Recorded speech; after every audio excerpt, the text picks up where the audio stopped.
Здравейте от културния епицентър на New Level Channel. Art Review започва. Дами и господа, дуелът ще се състои на сцената на театър Възраждане. Дуелът е българска комедия и всъщност е дует, написан от патриарха на българската литература Иван Вазов и режисиран от светилото на сцената Йосиф Сърчаджиев.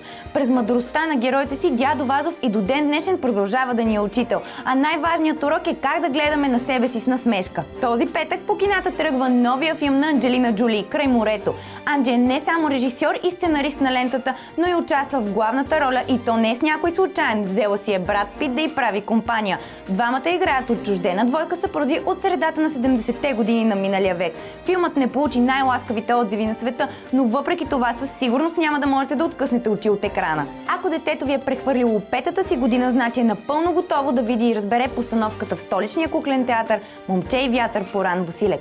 Малкият герой от приказката пренебрегва благоразумните съвети на възрастните и упорито се изправя срещу вятъра и природните сили, за да научи кои са истинските грабители и как да се предпазва от тях, за да не отиде на вятъра. Аз си отивам, но само защото Art Review приключи. До нови срещи!